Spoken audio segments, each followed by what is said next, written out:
Bismillahirrahmanirrahim. Assalamualaikum warahmatullahi wabarakatuh. Alhamdulillah, alhamdulillahilladzi arsala rasulahu bil huda wa dinil haqq liyudhhirahu 'ala ad-din kullihi wa kafaa billahi shahida. Asyhadu an la ilaha illallah wahdahu la syarika lahu wa asyhadu anna Muhammadan 'abduhu wa rasuluhu la nabiyya ba'dah. Allahumma shalli wa sallim wa barik ala nabiyil karim Muhammadin sallallahu alaihi wasallam wa ala alihi wa ashabihi wa man tabi'ahum bi ihsan ila yaumiddin, amma ba'du. Kaum muslimin, kaum muslimat, bapak-bapak, ibu-ibu, ikhwani wa akhwati rahimani Allah wa iyyakum, yang semoga senantiasa dimuliakan Allah dengan iman dan taqwa. Alhamdulillah, puji puji syukur kita haturkan kembali kepada Allah Azza wa Jalla. Semoga apa yang telah Allah kurniakan kepada kita benar-benar menjadikan kita sebagai hamba-hamba yang takut kepadanya, berharap kasih darinya, dan menjadi orang-orang yang senantiasa berada di dalam keridhaannya. Kemudian salawat teriring salam teruntuk baginda Rasulullah Muhammad sallallahu alaihi wasallam. Ma'asyiral muslimin yang Allah Subhanahu wa taala muliakan. Fa insyaallah pada kesempatan kali ini kita akan mulai masuk kepada pembahasan bentuk-bentuk amalan hati, yang mana dengan amalan hati tersebut seseorang akan terselamatkan di hadapan Allah Subhanahu wa taala. Sebagaimana amal kita dituntut untuk memiliki amalan zahir, amalan yang terlihat, yang terdengar, dengan ketaatan kepada Allah dengan berbagai macam bentuknya, salat, berpuasa, bertilawatul Quran, membaca Al-Quran, dakwah, nasihat menasihati, birrul walidain, dan seterusnya. Maka kita sebagai manusia, insan yang beriman, juga ada tuntunan lain. Tuntutan itu adalah amalan hati. Sebab kita terdiri dari dua unsur, jasadiyah dan ruhaniyah. Jasadiyah inilah yang tampak, sedangkan ruhaniyah itulah yang Allah berikan nama kepada kita dengan ar-ruh dan pusatnya dengan al-qalbu atau hati. Maka hati kita benda yang tak terlihat oleh mata, kasat mata, tapi dia memiliki kemampuan untuk taat kepada Allah atau bermaksiat kepada Allah. Sehingga banyak sekali amalan-amalan besar secara zahir akan menjadi sirna di hadapan Allah karena tidak beramalnya amalan hati. Dan banyak amalan-amalan kecil secara zahir akan menjadi besar di hadapan Allah karena amalan-amalan hati. Di antara amalan hati adalah ikhlas. Besar pun amal ibadah yang dia lakukan, tapi kalau tak ikhlas, tak ada amalan hatinya, nihil di hadapan Allah. Kecil amal soleh yang dia lakukan, tapi ikhlas sekali karena Allah, maka dia akan menjadi besar di hadapan Allah. Maka seorang mukmin betul-betul memperhatikan hatinya, sebagaimana dia memperhatikan kesehatan jasadnya. Nah, pada kesempatan yang lalu kita telah membahas satu di antaranya, yaitu ikhlas. Hari ini insyaAllah kita akan membahas yang berikutnya, amalan hati yang mesti kita selalu jaga, dan kita akan berkaca daripada salafus salih, orang-orang salih sebelum kita, tentang amalan ini. Apa itu? Al-khawfu. Apa? Al-khawf atau al-khawfu. Masyaallah muslimin yang Allah muliakan. Al-khawfu atau takut, ya, al-khawf maknanya adalah takut, rasa takut. Apa yang dimaksud dengan takut di sini? Sautullahi yasuqu bihi ibadahu ila al-ilmi wal amali liyanalu bihimal qurba minallahi ta'ala, adalah sesuatu yang Allah berikan kepada hamba-hambanya supaya mereka mengilmui dan mengamalkan, agar dengan itu mereka mendapatkan kedekatan dengan Allah. Atau dengan bahasa yang lain, takut dimaknai dengan ta'allumul qalbi wa ihtiraquhu bisababi tawaqqu'in makruhin fil istiqbal, adanya rasa pedih dalam hati, ketakutan atau rasa gusar dalam hati disebabkan terbayang olehnya terjatuh kepada sesuatu yang dibenci di masa yang akan datang. Itu takut. Kita takut tidak punya pekerjaan, terbayang oleh kita anak-anak SPP-nya gimana, anak istri makannya gimana, ketakutan. Belum terjadi, itu di masa yang akan datang. Namun hati kita sudah mulai gusar, hati kita sudah mulai kacau, dan ini ketakutan, bagian dari ketakutan. Kemudian definisi ketiga yang dimaksud dengan al-khawf, takutnya seorang hamba, alladhi yakufful jawariha 'anil ma'asi wa yuqayyiduha bit ta'at, suatu rasa atau kekuatan yang dapat mencegah anggota badan dari bermaksiat dan mengikat anggota badan tersebut dengan ketaatan. Ingin mencuri, takut dia. Takutnya kenapa? Saya kalau mencuri, Allah melihat saya diazab. Jadi terbayang olehnya yang masa akan datang dia akan diazab oleh Allah. Ada ketakutan, maka rasa itu saja belum cukup. Udah nggak apa-apa lah, tetap ngambil. Ini belum takut namanya. Tapi ada tindak lanjut rasa takut tadi. Dengan apa? Dengan dia meninggalkan maksiat tadi. Ya, dia meninggalkan maksiat, lalu dia ikat dirinya dengan ketaatan. Aku tak jadi mencuri karena aku takut pada Allah, aku diazab. Terbayang oleh dirinya dia akan diazab Allah. Dan disebutkan bahwa al-khawful qasir yad'u ila al-ghaflati wal jar'ati 'ala dzambi.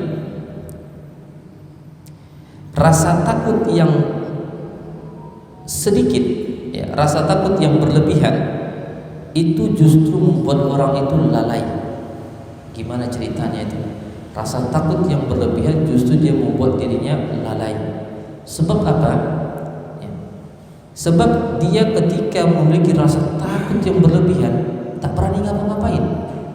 Mau bicara takut, mau beramal takut, mau keluar takut, ketakutan yang luar biasa. Maka ketakutan yang berlebihan juga tidak diterima dalam Islam. Tetapi al-ifratu fil khawfi yad'u ila al-ya'si wal qunut. Orang yang sedikit rasa takutnya ini akan berujung dengan penyesalan. Kenapa? Karena ketika rasa takutnya sedikit, berani dia menentang Allah, berani dia berbuat dosa, acuh saja dengan perbuatan durhakaannya, ya tak peduli, ya dengan perbuatan durhaka yang begitu ringan dia kerjakan, ujung-ujungnya penyesalan. Sebab apa? Sedikit rasa takut. Dan Islam menaruh atau mengajarkan kepada kita, hadirkanlah rasa takut dalam hati dengan proporsional. Disebutkan oleh para ulama, rasa takut kita kepada Allah yang berujung kepada tercegahnya diri dari perbuatan maksiat dan terikatnya diri dengan melakukan ketaatan, itu bisa lahir karena beberapa sebab. Pertama, bima'rifatillah, karena dia telah mengenal Allah. Kalau seorang hamba telah mengenal Allah Azza wa Jalla melalui asma'ul husnahnya, keagungan, kebesaran Allah, maka akan muncul rasa takutnya, muncul rasa takutnya kepada Allah. Kedua, mengenal sifat-sifat Allah, nama Ar-Rahman, Ar-Rahim. Kemudian dia mengenal tentang makna keluasan rahmat Allah Ta'ala. Ketika Allah mengatakan dirinya memiliki azab yang pedih, dia mengenal betul azab Allah Azza wa Jalla. Jadi mengenal sifat Allah, di mana Allah itu jika telah berkehendak untuk menghancurkan seluruh alam, tidak ada yang dapat mencegahnya seorang pun. Kalau Allah berkehendak menghancurkan diri kita, tak ada seorang pun yang dapat mencegahnya. Takut dia, karena telah mengenal tentang kekuasaan Allah yang luar biasa.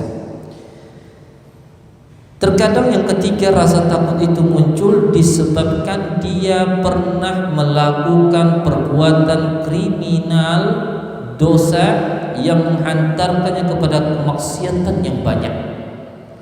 Karena dia dulu pernah bermaksiat, kemudian dia mendapatkan ilmu tentang akibat maksiatnya, muncul rasa takutnya kepada Allah. Siapa kita yang tak punya masa lalu yang kelam? Punya. Yang penuh kekhilafan? Punya. Ada dosanya? Punya. Maka kalau itu tidak dijadikan momen, tanda kutip ya, tidak jadikan momen penyebab kita untuk taubat dan takut pada Allah, rugi ya, rugi. Maka semestinya perbuatan dosa-dosa kita di masa lalu itu membuat kita takut kepada Allah. Sebab dosa-dosa yang demikian sampai hari ini pun, detik ini pun, Allah masih sayang sama kita. Allah masih memberikan kita rizki, Allah masih akan memberikan kita kehidupan. Coba seandainya Allah, maaf tanda kutip, Allah itu pemarah, sang pemarah, sekali ada orang yang membantah Allah, langsung diturunkan hukuman. Tak ada manusia di atas dunia ini. Tapi rahmat Allah yang maha luar biasa menjadikan kita tetap ada, masih dimunculkan harapan hamba ini kembali kepada Allah. Kemudian terkadang juga kaum muslimin yang Allah Subhanahu wa taala muliakan, terhimpunnya dalam diri seseorang ketika dia telah melakukan dosa, dia mengenal tentang aibnya, dia mengenal tentang kekurangannya. Kekurangan diri kita ini luar biasa banyak sekali kan. Kelalaian-kelalaian kita lakukan, kemudian kekurangan berupa ilmu, amal, banyak sekali kekurangan kita. Oh, kita merasa paling berkuasa, ternyata banyak yang lebih berkuasa dari kita. Kita merasa pintar, ternyata banyak yang lebih pintar. Kita merasa kaya, banyak yang lebih kaya. Kita merasa punya amal soleh yang banyak, banyak yang lebih punya. Kita merasa paling banyak sedekah, banyak yang lebih banyak sedekahnya ya. Kita merasa paling alim, ahli ibadah, lebih banyak orang-orang yang lebih ibadah pada kita. Maka dia mengenal betul aibnya. Orang yang mengenal aib ini, dia pun akan menjadi takut kepada Allah Subhanahu wa taala. Nah, disebutkan bahwa manusia yang paling takut kepada Allah adalah manusia yang paling mengenal dirinya dan Tuhannya. Suatu ketika Nabi SAW mengatakan, wallahi inni la'alamuhum billahi wa asyaddum la khasyah. Demi Allah, sesungguhnya aku adalah orang yang paling mengenal Allah. Nabi Muhammad, orang yang paling tahu tentang Allah itu siapa? Nabi Muhammad. Dan sesungguhnya aku adalah orang yang paling takut kepada Allah di antara manusia. Jadi dua sifat yang dimiliki oleh Rasulullah, aku yang paling tahu tentang Allah dan aku yang paling takut kepada Allah.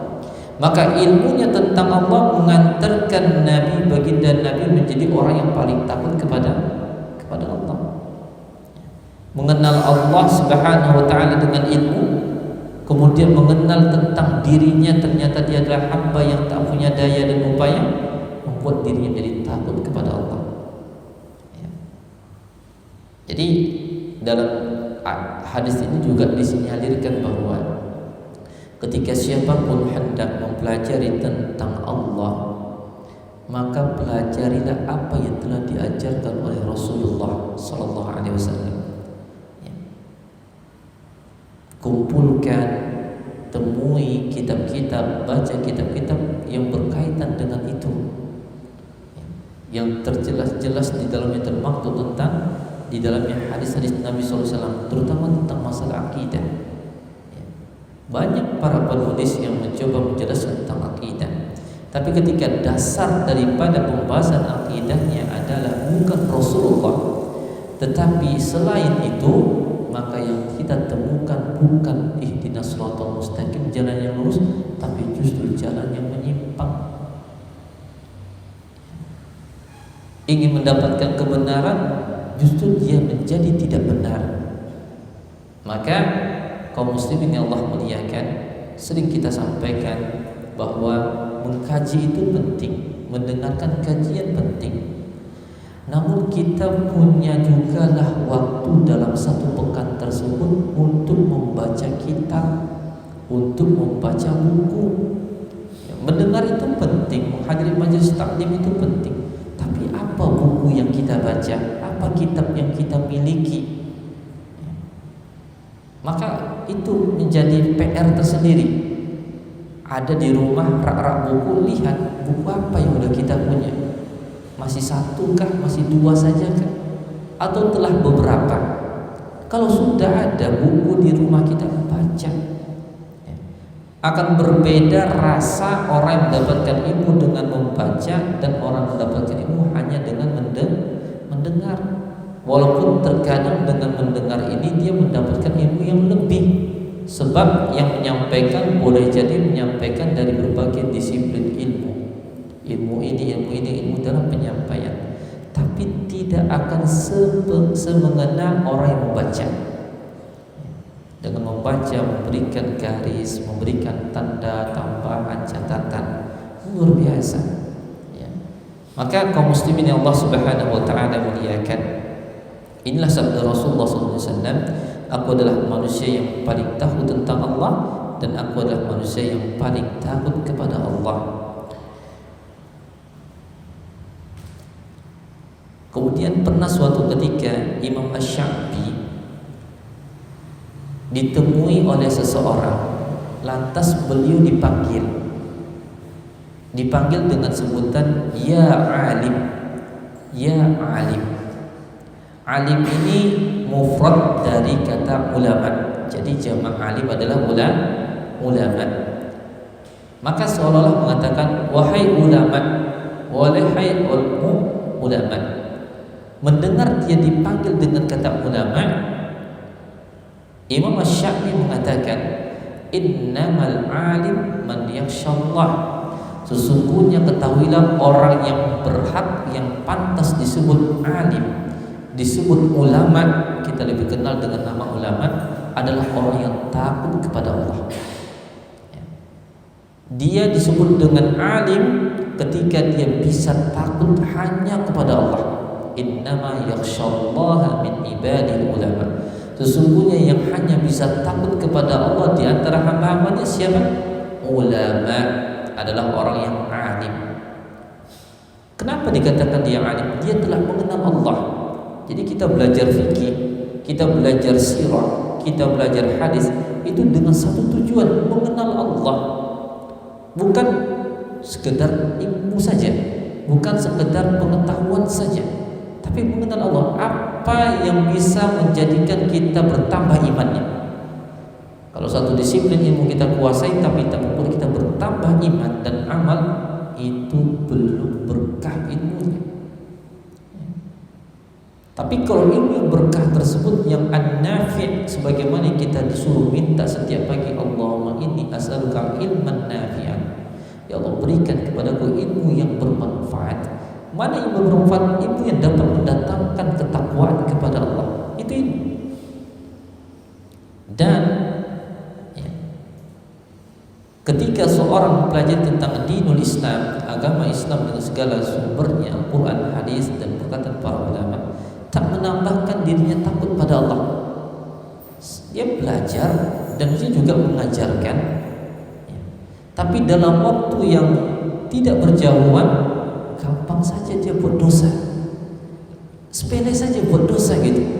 Seolah-olah ya ilmu itu sekedar jadwal saja. Belajar ya jadwal belajar, mengajar ya jadwal mengajar. Di luar itu udah perbuatan dosa dikerjakan lagi. Nah ini orang semacam ini belum alim namanya. Dan kita tidak perlu menunjuk orang, tunjuk diri kita sendiri bagaimana. Bersekian tahun kita belajar, setiap tahun kita mengaji, setiap tahun kita mengajar, setiap tahun kita mengajarkan. Sudahkah kita menjadi orang alim yang takut kepada Allah Subhanahu wa taala?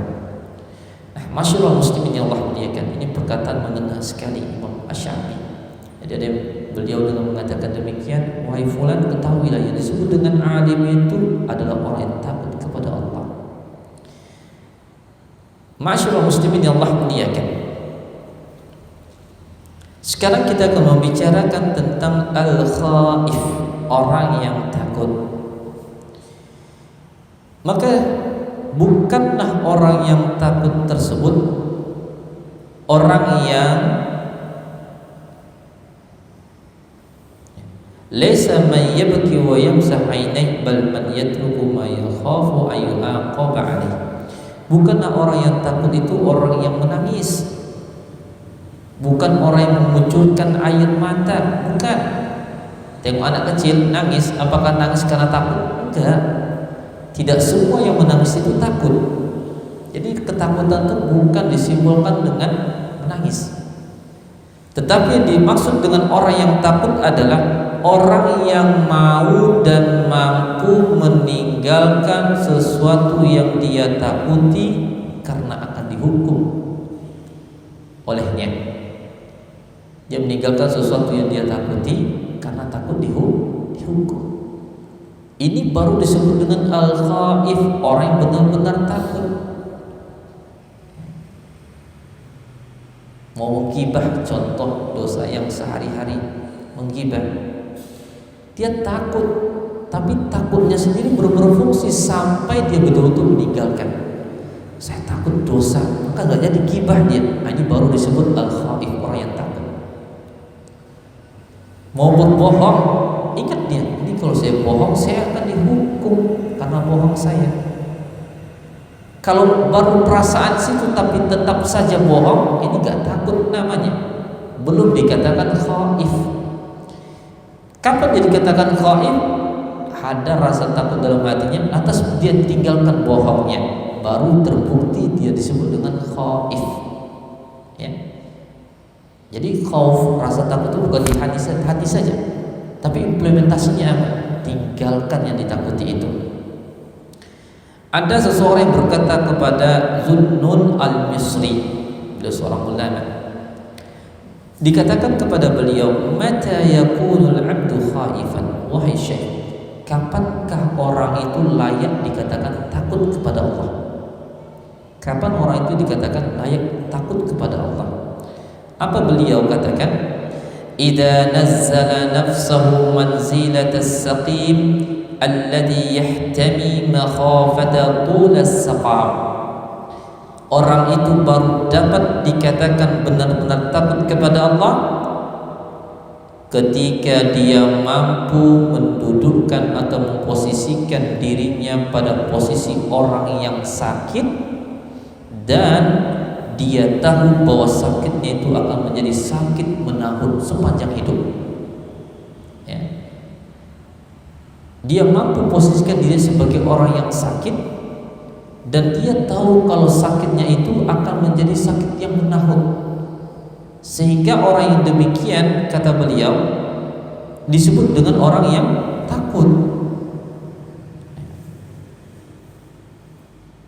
Kenapa demikian, Pak? Memposisikan diri sebagai orang yang sakit. Ketika dia mendapati dirinya akan melakukan suatu dosa, dia posisikan diri seperti orang sakit. Kalau saya melakukan ini, saya akan sakit dan sakit saya menahun. Saya tidak akan pernah sembuh lagi. Akhirnya dia menjaga diri nggak lagi supaya nggak sakit.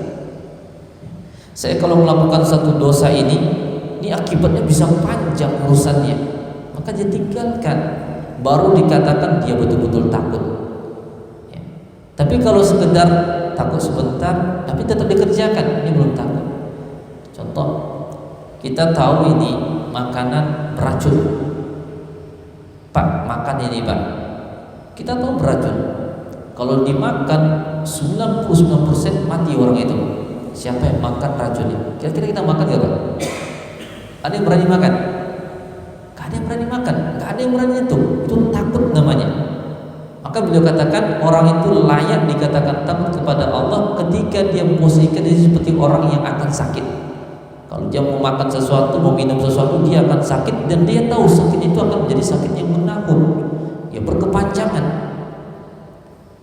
Begitu juga dengan orang yang takut kepada Allah, kalau dia melakukan suatu dosa, dia tahu ini dosanya akibatnya nggak sedikit, nggak sebentar, nggak sepele, tapi berkepanjangan, panjang sekali urusannya, sehingga lebih baik saya tinggalkan itu.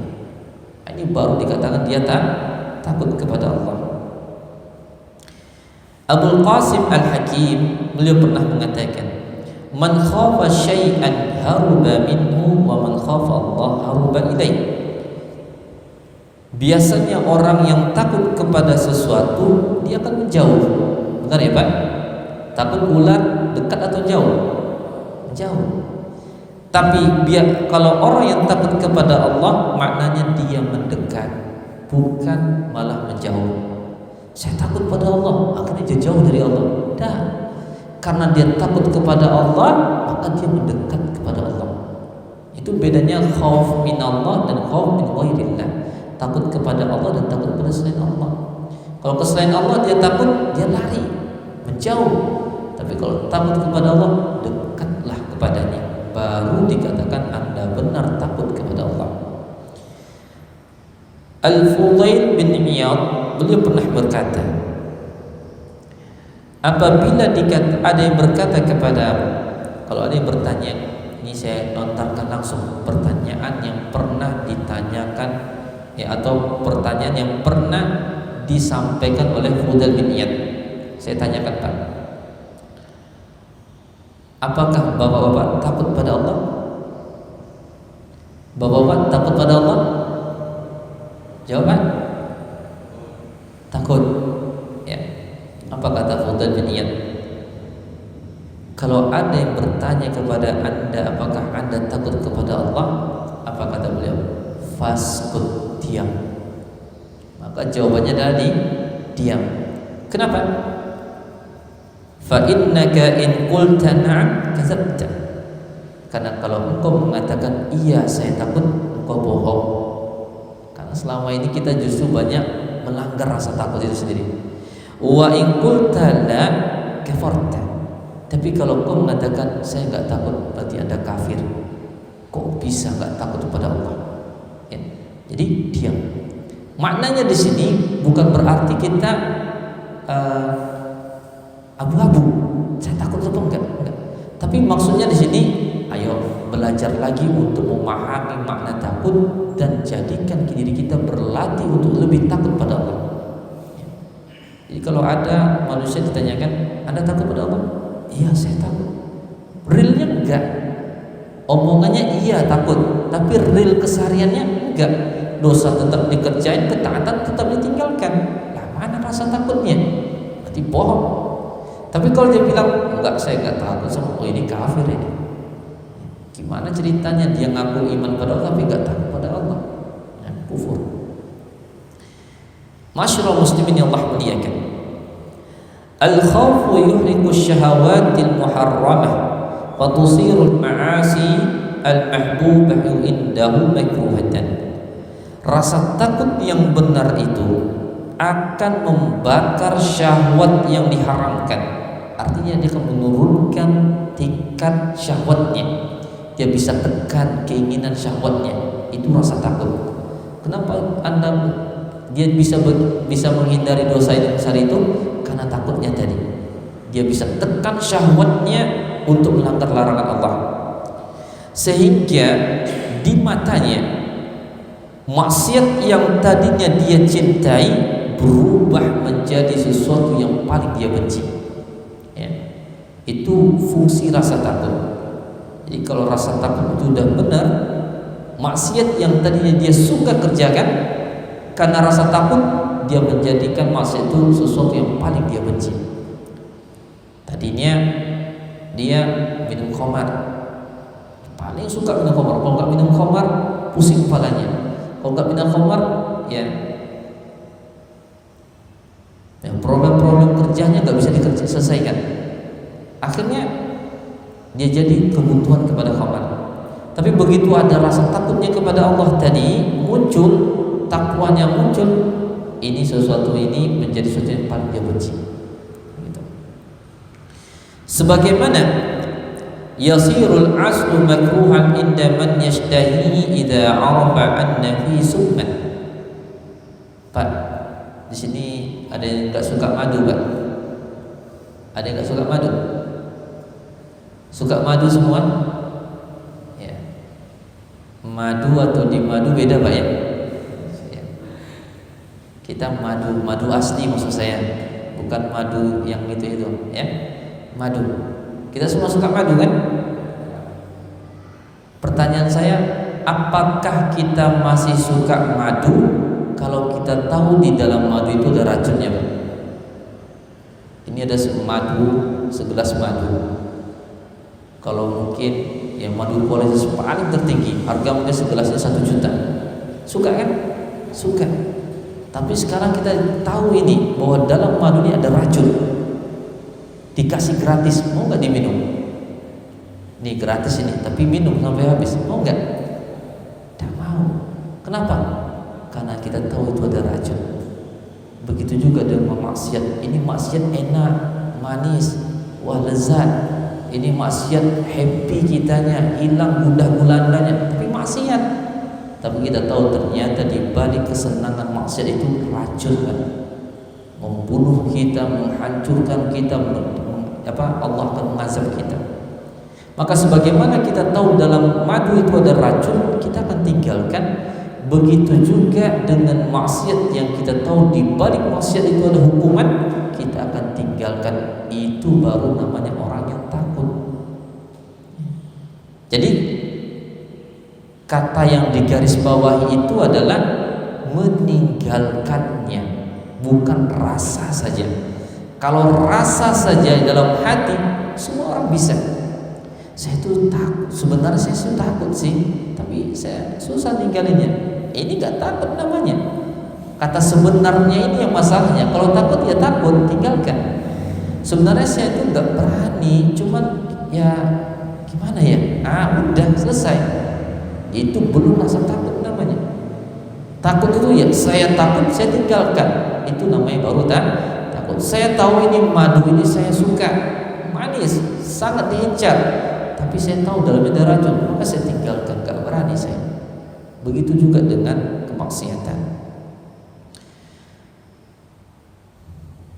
Kemudian wabil khaufi, dengan rasa takut tersebut, tuhraqus syahawat, syahwat akan dapat ditekan.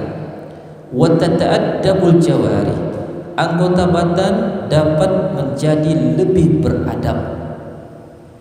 Ini badan kasar kusuk, lidah terlalu cepat ngomong, nggak mikir dulu, penting ngomong dulu baru mikir. Kalau ada masalah baru selesaikan, kalau enggak ngomong terus. Ya ini tangannya tuh ya gatel, suka nyolek sana nyolek sini, ganggu sana ganggu sini, kayaknya nggak tenang hidup kalau nggak goyang tangannya. Banyak maksiat yang dilakukan. Tapi adanya rasa takut yang dipelihara dalam dada itu akan menjadikan anggota badan kita lebih beradab, lebih santun, lebih sopan. Mau ngomong sesuatu mikir dulu, ini ngomongan ini benar kan? Kalau udah oh ya muatannya benar, tapi tepat enggak sekarang disampaikan? Oh tepat sekarang, tapi gimana caranya biar mikir dulu? Tidak langsung asal ngomong. Ya, tangannya juga sama. Ini saya mengganggu orang ini apa tidak? Ya, menghilangkan haknya apa enggak? Ya, mencelakai orang atau tidak? Dia berpikir dulu, kenapa? Dia tahu konsekuensinya. Sebab rasa takut tadi berakibat kepada dia mengetahui sesuatu itu akan menghantarkannya kepada azab Allah sehingga dia tinggalkan. Ya, tata'addab al-jawari. Dan rasa takut kepada Allah yahsulu fil qalbi al-khusyu', akan menumbuhkan di dalam hati benih-benih kemuliaan. Ya. Ketakutan kita kepada Allah yang benar tadi Pak akan menumbuhkan benih-benih kemuliaan berupa apa? Pertama khusyuk, Khusyuk, ya khusyuk itu konsentrasi penuh, fokus. Khusyuk itu ketenangan dalam melaksanakan sesuatu, itu khusyuk. Khusyuk dalam sholatnya, khusyuk dalam bacaan Qur'annya, khusyuk dalam ibadah-ibadah lainnya, dalam zikirnya, dalam istighfar, lebih khusyuk dia. Kenapa? Karena dia sudah ada rasa takutnya kepada Allah. Tadi kita ketahui apa? Innama yakhshallah min ibadihi ulama. Rasa takut itu dibuktikan dengan syarat dia punya ilmu tentang Allah. Jadi ada khusyuknya dalam sholatnya, khusyuk dalam ibadahnya, rasa takut. Kemudian adzillah, menghinakan diri. Ya, kita kalau dihinain orang marah gak Pak? Dasar kamu, misalkan kayak gitu ya, maaf ya Pak ya, dasar kamu tuh begini, bego, dibego-begoin, marah gak Pak? Marah. Ya. Kalau orang yang rendahin kita marah. Nah sekarang rasa takut ini menjadikan kita menghina diri kita sendiri, merendahkan diri kita sendiri. Ya Allah, diriku, wahai diriku, engkau tuh begini, engkau tuh bejat sekali, engkau tuh munafik sekali. Dia bicara pada dirinya sendiri, dia bicara kepada jiwanya sendiri. Engkau tuh masih munafik, engkau tuh masih pembohong, engkau masih begini. Dihinakan dirinya, engkau tuh tak ada apa-apa dibandingkan seluruh makhluk, engkau tuh masih hina dong. Membuat dirinya semakin hina, adzillah. Dan ingat, siapa yang mampu menghinakan dirinya karena Allah, di saat itu juga Allah akan mengangkat dirinya. Ya. Siapa yang mampu menghinakan dirinya karena Allah, maka Allah di saat itu juga akan mengangkat derajat dirinya. Dan itu tidak bisa dibuat-buat. Ya. Kalau sekedar saya takut pada Allah, saya tidak bisa dibuat-buat. Itu perasaan Pak. Ya, Bapak mungkin pernah menangis, yang sekedar menangis dengan menangis betul-betul karena sedih. Beda kan rasanya? Itu hati. Begitu juga dengan perasaan az-zullah tadi, perasaan hina tadi. Itu tidak bisa dibuat. Saya hina lah. Dalam hati saya hina lah. Tidak bisa. Tapi kalau betul-betul sampai derajat titik kita benar-benar merasakan saya betul-betul terhina daripada Allah, itu luar biasa sekali. Itu buah dari rasa takut kita kepada Allah. Dan itu kemuliaan. Ya, Allah akan muliakan orang yang bisa merendahkan dirinya di hadapan dan karena Allah. Kemudian kemuliaan berikutnya dengan rasa takut tersebut al-istikanah. Istikan itu ketenangan, ya, ketentraman, kedamaian, dan itu yang lebih sering hilang dari kita selama ini. Kita disibukkan dengan aktivitas, kita disibukkan dengan kegiatan, dengan tugas. Ya, kita disibukkan dengan mencari ini, mencari itu, disibukkan dengan mengumpulkan ini, mengumpulkan itu, mengatur ini, mengatur itu, banyak sekali. Gak ada ketenangan dalam hati. Toh begitu kita wafat, hilang, berhenti, tinggal semuanya. Yang ada di kita itu penyesalan. Ya Allah, yang tadinya semeraut kegiatannya, aktivitasnya, tiba-tiba datang kematian, selesai semua. Atas apa yang kita cari dari itu semua? Apa yang kita inginkan dari itu semua? Oh, ingin nama.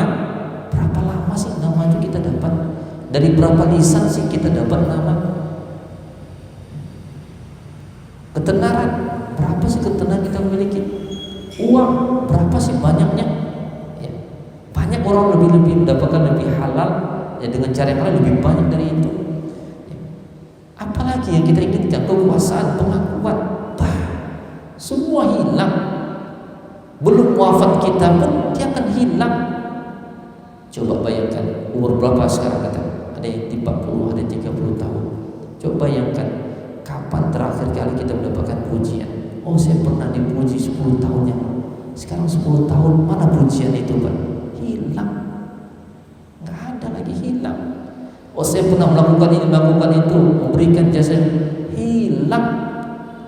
Yang tak ada membekasnya, yang kekal hanya di hadapan Allah Subhanahu wa taala. Maka kalau kita disibukkan dengan itu, kemudian kita mengorbankan, menghilangkan, menggadaikan, menjual istiqanah kita. Istiqanah itu ya kedamaian, ketenangan hati, rugi Pak. Rugi. Ya. Tapi walaupun kita memang hidup sebagai seorang manusia, bukan malaikat. Mau tidak mau kita pun harus beraktivitas, kita harus bertugas, kita punya kewajiban, kita punya segala macam ya. Itu tetap normal dalam kehidupan, namun tetap ada skala prioritas. Jangan sampai itu semua menjadikan kita sibuk sehingga kita melupakan kedamaian dalam hati. Dan rasa takut kepada Allah mengantarkan kita untuk memperoleh itu, ya, istiqamah. Kemudian rasa takut itu juga akan mencabut dari diri seseorang satu, al-kibr, sombong, ya, sombong. Fir'aun manusia yang sombong. Sombong itu kepada siapa? Kepada Allah. Dia sombong kepada manusia dengan mengatakan saya bisa sombong loh kepada Allah. Dia sombong di hadapan manusia. Saya itu bisa begini. Dan puncak kesombongan adalah dia menyatakan sombongnya kepada Allah di hadapan manusia. Saya itu Tuhan. Tetapi ketika ada rasa takut dalam hati, sombong itu hilang. Apa yang mau disombongkan coba? Sholat 2 rakaat, yang lain gak sholat, kita sholat, sombong. La ilaha illallah. Baca Quran kita 1 juz, yang lain gak baca, sombong. La ilaha illallah. Apa yang mau disombongkan? Tak ada yang perlu disombongkan. Amal kita segini, sombong. Banyak berjuta-juta manusia yang di luar sana punya amal, kita gak ada sebesar debu pun tidak. Apa yang disombongkan? Harta, berapa harta kita? Nah, ini patut disombongkan. Ketaatan justru parah sekali. Ketaatan disombongkan, ini bukan sesuatu yang patut disombongkan. Justru kesombongan karena ibadah amal yang kita lakukan ini menandakan amal ibadah kita itu tak ada apa-apanya. Maka ketakutan kita kepada Allah akan kikis habis rasa sombong tadi. Kita tahu definisi sombong itu merendahkan orang lain, menolak kebenaran, kan begitu kata Nabi SAW. Rendahkan orang lain berarti membesarkan diri. Ya, menolak kebenaran artinya dia menerima kebatilan. Dalam hal ini kaum muslimin yang Allah muliakan, banyak buah daripada takut. Kemudian rasa takut juga akan menghapuskan atau memisahkan seseorang dari yang kedua, al-hiqdu wal hasad. Al-hiqdu itu dengki, kesumat, permusuhan, kebencian, itu al-hiqd namanya. Al-hasad lebih kepada inginnya ingin hilangnya nikmat dari orang lain, itu hasad. Saya tidak apa-apa, saya tidak dapat kayak gitu, penting dia juga sama, jangan kayak gitu, saya nggak dapat juga. Itu, ya. Saya nggak apa-apa, saya nggak dipuji, ya saya nggak mengharapkan pujian. Tapi ada temannya dipuji, marah dia dalam hatinya, membakar hatinya. Ini hasad. Mau ngasih nama apapun, nggak akan menghilangkan, itu namanya hasad.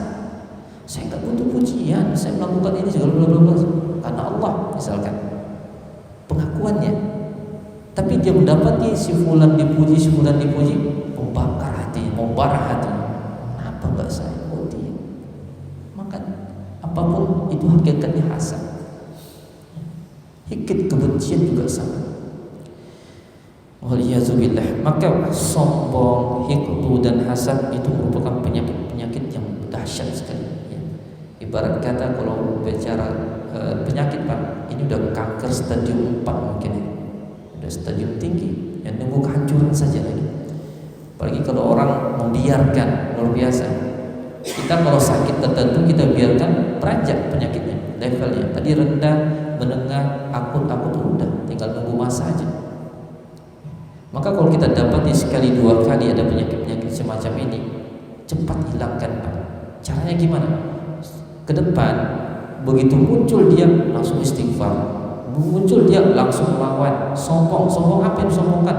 Langsung ingat Allah. Tak ada yang bisa sombongkan. Astaghfirullah, auzubillahi minasyaitonir rajim. Hasad juga sama.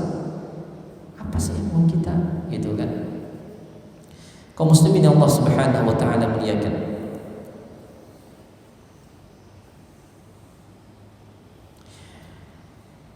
rasa takut itu ya,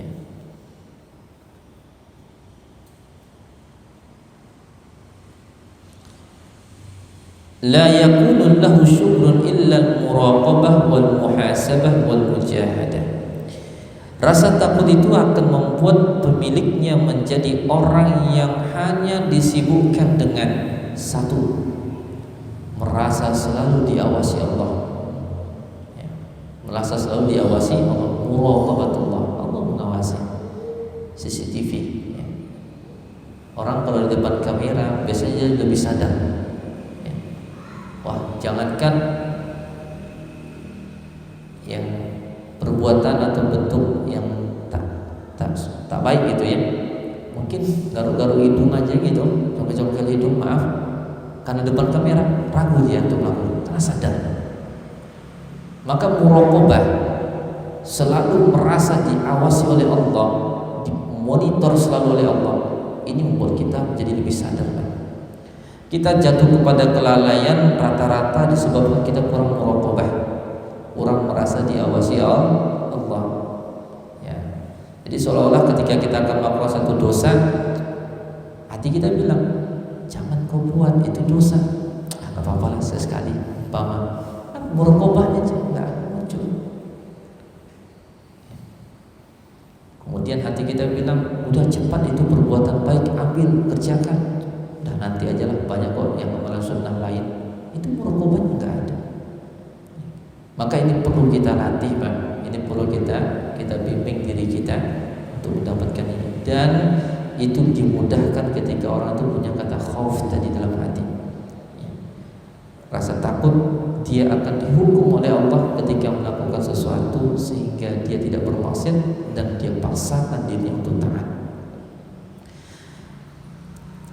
Kemudian orang yang punya rasa takut, dia akan disibukkan untuk selalu muhasabah, evaluasi amal, evaluasi ilmu, evaluasi ibadahnya, evaluasi dosa-dosanya, evaluasi terus. Kalau kita boleh bikin catatan, ya mungkin yang dijadikan wirid harian kita apa?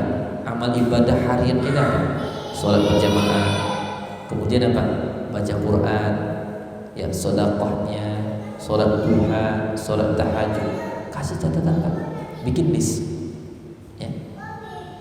Bikin list, ya. Kemudian setelah itu contreng, ini sehari ini saya sudah melakukan ini belum, hari besok gimana, hari ini gimana, 1 bulan lihat, ternyata saya masih kurang dalam ini, saya masih kurang dalam ini. Tidak apa-apa demikian, dalam rangka melatih dalam kutip diri kita untuk disiplin dalam ibadah. Apa-apa, bukan dalam rangka kita menghitung-hitung amal. Wah, saya sudah banyak amal saya. Enggak, bukan. Kita kan gitu ya. Kalau diajak untuk sesuatu yang baik, kita malah buat alasan supaya kita meninggalkan, gitu ya.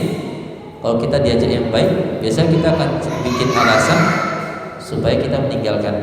Ya, misalnya tadi, wah ini belum nanti jadi sombong, akhirnya nggak dilakukan. Tapi kalau kita diajak untuk meninggalkan suatu maksiat, dosa, kita akan cari-cari alasan untuk membenarkan. Bukan fitrah, itu nafsunya manusia kayak gitu, Pak. Ya, bukan fitrah kayak gitu, tapi nafsunya manusia memang kayak gitu. Diajak melakukan ketaatan, kebaikan, dia akan cari berbagai macam alasan, ya, untuk bisa meninggalkan. Tapi kalau diajak untuk meninggalkan dosa, maksiat, pembangkangan, dia akan cari berbagai bentuk alasan untuk membenarkan. Itu kalau hukum manusia. Tapi di mata Allah enggak, semua Allah menghukumi dengan cara yang adil. Jadi muhasabah akan sering banyak dilakukan bagi orang yang punya khauf. Kemudian yang ketiga, orang itu juga akan disibukkan dengan mujahadah. Mujahadah maknanya sungguh-sungguh. Tadi dia udah dikhawatir dengan ada rasa diawasi Allah, muhasabah, evaluasi diri. Kemudian yang ketiga dia mujahadah. Wadi, kayaknya saya benar-benar udah parah ini. Sholat malam saya udah lama sekali enggak nih. Mujahadah dia, saya harus biasakan lagi sholat malam saya. Berat, saya harus paksakan. Gitu. wah ini saya gimana nih, sodako saya udah mulai bolong-bolong nih dalam setiap hari. Sodako sekali sebulan aja atau sekali seminggu aja berjumatan, itu pun kalau ingat ya. Kalau ingat, kalau bawa uang receh lagi ya. Tapi kalau uangnya masih besar-besar, sayang, perlu latihan lagi ya. Latihan mujahadah, dia paksakan dirinya menghadiri majelis ilmu. Oh iya, saya pernah datang sebulan ini cuma sekali, padahal sebulan 30 hari datangnya cuma sekali. Itu pun ya ada kadarnya, Bapak. Kalau sering saya butuh ilmu segini. Ada mujahadah, keseriusan dalam hal duniawi saja dituntut keseriusan. Benar ya Pak ya? Mempelajari sesuatu, melakukan sesuatu dituntut keseriusan. Kenapa dalam masalah yang seperti ini untuk akhirat kita ya keseriusannya kita ala kadarnya. Nah, orang yang punya rasa takut pada Allah, dia akan mujahadah, serius. Kemudian ad-dinnatu bil anfasi wal lahazat. Ad-dinnah, orang yang khauf, dia akan disibukkan dengan memiliki rasa bakhil. Saya tanya Pak, bakhil itu terpuji atau tercela? Tercela. Saya balik pertanyaan, adakah bakhil yang terpuji?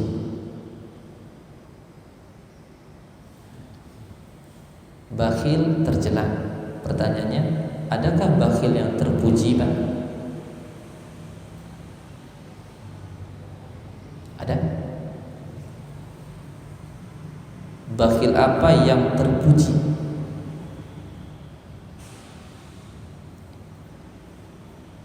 Yang mana para ulama salafus salih, karena bakhil yang terpuji inilah mereka diangkat derajatnya oleh Allah. Mereka menjadi hamba-hamba Allah yang saleh, menjadi alim ulama, para duat, menjadi orang-orang yang luar biasa di mata Allah Subhanahu wa taala. Karena bakhil yang terpuji inilah mereka disanjung oleh Allah taala. Diangkat namanya, disebut-sebut namanya, mendapatkan keberkahan, dimudahkan urusan. Karena bakhil yang terpuji inilah dia selamat di dunia dan selamat di akhirat. Adakah bakhil yang terpuji Bang? Ada, yaitu al-bukhlu bil waqti wal hayah. Bakhil terhadap waktu dan kehidupan. Mau dia sia-siakan sedetik pun dari waktunya untuk tidak taat dan menambahkan amal soleh. Ini bakhil terhadap waktu. Nah, orang yang takut kepada Allah, dia memiliki bakhil semacam ini, Pak. Imam An-Nawawi rahimahullah usianya gak lebih dari 40 tahun, tapi beliau tanda kutip karena bakhil terhadap waktu, masya Allah karya beliau luar biasa. Bakhil terhadap waktu. Kita ya terlalu dermawan terhadap waktu, Pak ya. Dermawan terhadap waktu. Ini kasih. Kaum muslimin yang Allah Subhanahu wa taala muliakan.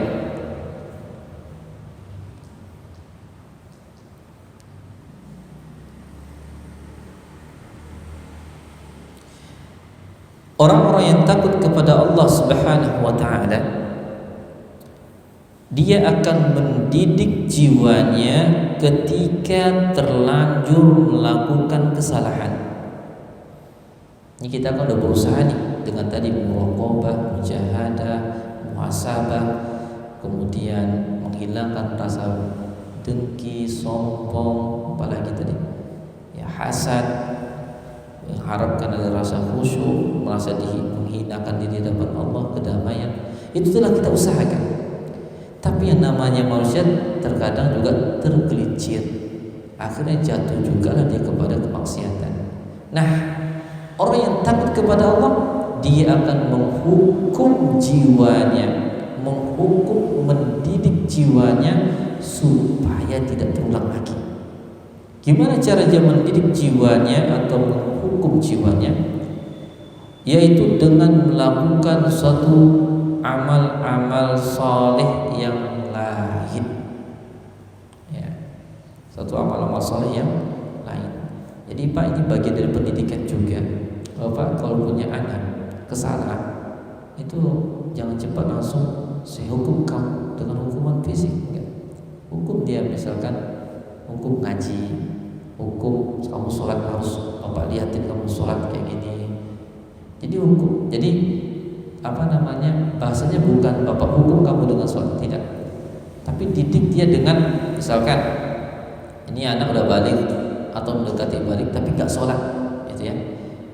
Maka yang efektif tuh hukumannya bukan Bapak gak kasih kamu makan, gak kasih kamu jajan, ya. Tapi dia buat dia dengan hukum, misalkan, nah sini kamu gak sholat subuh ya, nih Al-Quran baca 1 juz di hadapan Bapak, aja. Jadi jangan sebutkan hukuman, karena kalau dibacakan nih hukuman kamu baca Quran 1 juz, dia menganggap Al-Quran itu beban, sebuah hukuman. Tapi akan terdiri jiwa tadi yang tadinya malas 1 kali sholat itu dididik dengan bacaan Al-Quran 1 juz umpama. Begitu juga cara belajar. Dan itu kalau kepada anak, diri kita juga demikian, Pak. Ya, harus adil, komitmen. Saya karena melakukan dosa ini, saya akan sedekah ini, saya sholat ini, saya ini. Beda dengan nazar ya Pak, jangan nazar. Kalau nazar sifatnya wajib, saya bernazar kalau saya melanggar ini saya akan begini. Itu nazar, harus dipenuhi. Kalau nggak dipenuhi, dia dapat hukuman lagi. Udah nggak ngerjain ini, hukuman lagi meninggalkan nazar. Jangan nazar. Ya. Tapi dalam hal ini kita cukup dengan berazam, berkomitmen, jujur terhadap diri sendiri.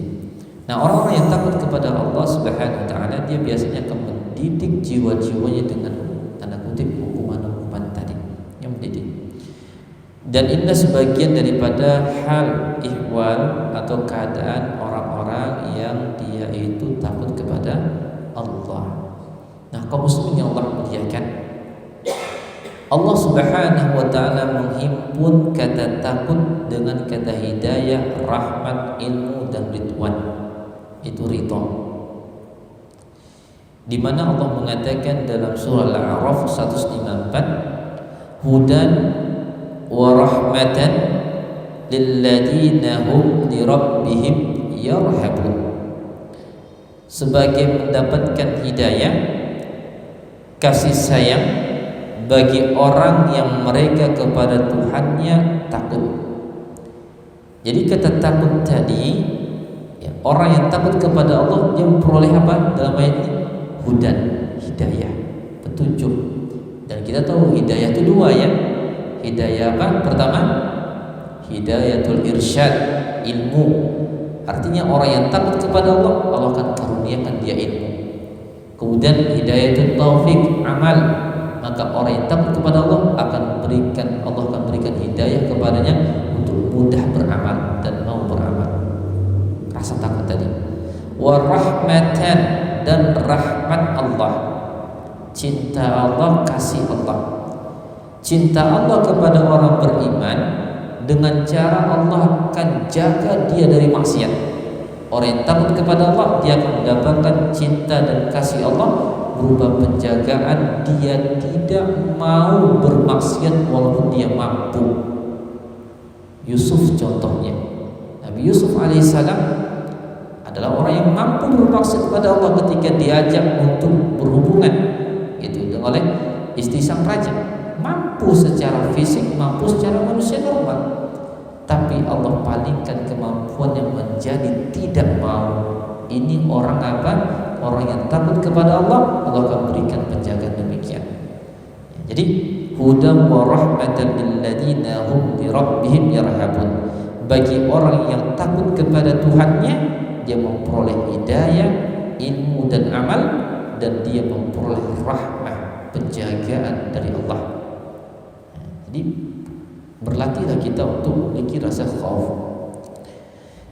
Fadilah berikutnya, orang yang takut kepada Allah sebagaimana Allah katakan di dalam surah Fatir 28, innama yakhsyallaha min ibadihi ulama. Orang yang takut kepada Allah di antara hamba-hambanya hanyalah para ulama. Ya. Innama yakhsyallaha min ibadihi ulama. Sesungguhnya yang bisa takut kepada Allah di antara hambanya adalah para ulama. Jadi barometer alim itu rasa takutnya gimana? Kemudian Allah Azza wa Jalla menyuruh kita untuk takut kepadanya serta membuatkan statement syarat beriman itu harus punya rasa takut. Artinya kalau dia tak punya rasa takut, nah ini belum tentu dia benar-benar beriman kepada Allah. Jadi ada satu ayat yang mana Allah mengatakan syarat Anda beriman, saya beriman ya Allah. Nah, syarat Anda beriman harus takut pada Allah. Artinya kalau tidak ada rasa takut pada Allah, ini belum katakan beriman. Apa kata Allah? Wa khafuni in kuntum mu'minin. Takut engkau kepada aku jika benar engkau itu beriman. Jadi syaratnya kita beriman pada Allah, iman, harus ada rasa takut. Takut yang bagaimana? Takut dengan makna kita ingat apa yang akan kita terima ketika pelanggaran itu dilakukan, sehingga sampai kita meninggalkan maksiat itu dan kita ikat diri kita dengan ketaatan. Itu baru diceklis dia telah takut pada Allah.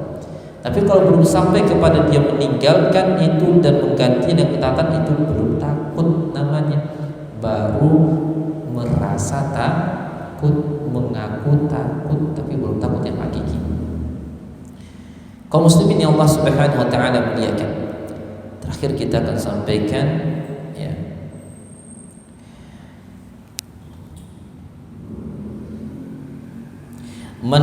Perkataan Al-Fudail bin Iyad, man khafallaha dallahu al-khawfu ala kulli khairin. Siapa yang takut kepada Allah, maka takutnya itu akan menunjukinya kepada semua kebaikan. Siapa yang punya takut kepada Allah, maka rasa takutnya itu akan menghantarkan dia kepada kulli khair, semua kebaikan. Banyak kebaikan yang akan diperoleh.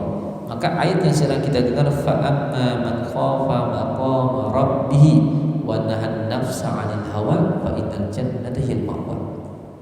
Siapa orang yang dia itu takut kepada maqam Rabb, kedudukan Rabb, posisi Rabb, dia tahu betul ini yang kalau dia bermaksiat, ini yang dia lawan itu Allah loh, bukan siapa-siapa, Allah. Siapa yang takut artinya dia mengilmui tentang Allah. Kemudian ada tindak lanjutnya, wa nahan nafsa 'anil hawa. Dia cegah dirinya mengikuti hawa nafsu. Dua syarat kan, rasa takut tadi dan diperbalaskan sampai dia betul-betul tinggalkan. Baru dikatakan fa innal jannata hiyal ma'wa, berhak dia mendapatkan surga Allah. Ya. Maka kita berharap mudah-mudahan Allah Azza wa Jalla menjadikan kita benar-benar orang yang bisa takut kepada Allah Subhanahu wa taala. Allahumma amin. Masyaallah muslimin yang Allah Subhanahu wa taala muliakan.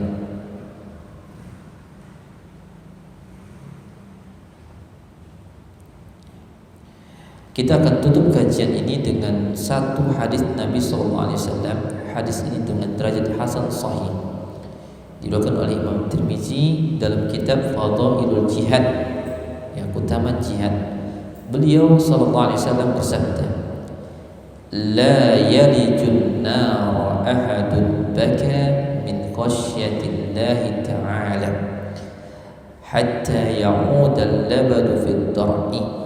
Ingat, tidak akan tersentuh api neraka seseorang yang dia bisa menangis karena takut yang hakikinya kepada Allah.